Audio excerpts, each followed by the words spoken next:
কিছু।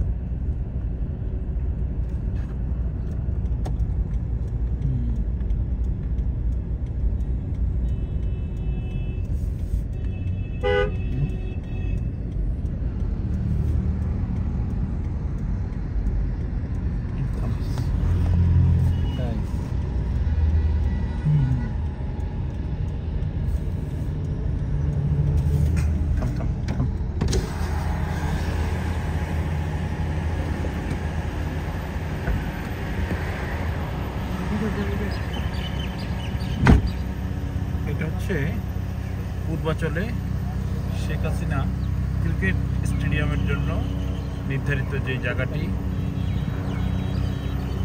বিশাল এলাকা জুড়ে এই আন্তর্জাতিক মানের ক্রিকেট স্টেডিয়াম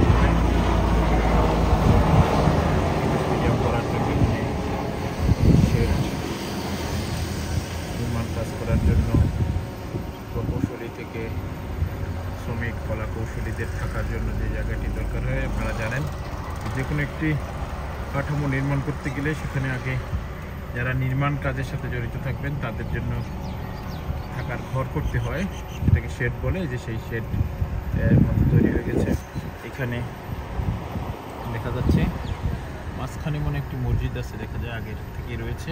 সেই মসজিদটি মনে এখনো তুলে দেওয়া সম্ভব হয়নি এটি, তবে মসজিদটি হয়তো ভবিষ্যতে এই স্টেডিয়ামের একটি পার্ট হয়ে যেতে পারে।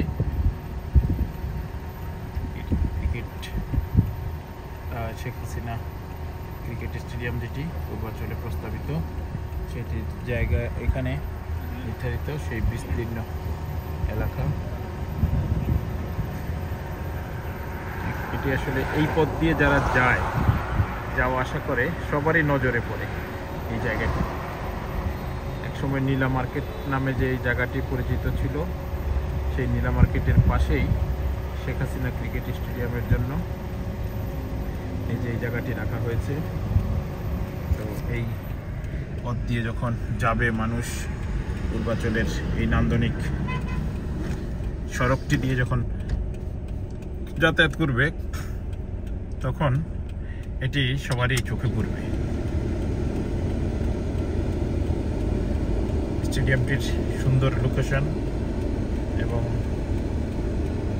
সুবিশাল এলাকা, এই এলাকায় এই রকমের একটি আন্তর্জাতিক মানের ক্রিকেট স্টেডিয়াম আসলে পূর্বাচলের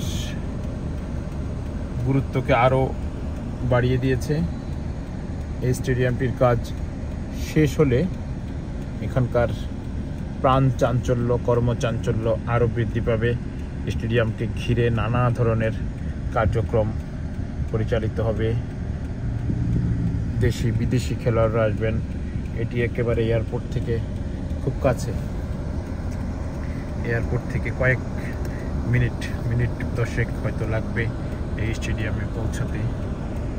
এখানে হয়তো এই স্টেডিয়ামকে ঘিরে 5 তারকা হোটেলও গড়ে উঠতে পারে, যেহেতু এখানে একটি আন্তর্জাতিক মানের ক্রিকেট স্টেডিয়াম হচ্ছে। তাহলে এই ক্রিকেটের স্টেডিয়ামকে কেন্দ্র করে, যদিও এয়ারপোর্টের কাছে একটি 5 তারকা, পথে কয়েকটি, একটি না 2টি 3টি 5 তারকা 3 তারকা হোটেল রয়েছে, 4 তারকা হোটেল রয়েছে। সেই হোটেলগুলো থাকলেও আমার ধারণা যে এই স্টেডিয়ামকে ঘিরে এই অঞ্চলে আরও 5 তারকা হোটেল তৈরি হবে। এটি হচ্ছে পূর্বাচলের সেই সড়ক, নান্দনিক সড়কের যে সড়কপাতিগুলো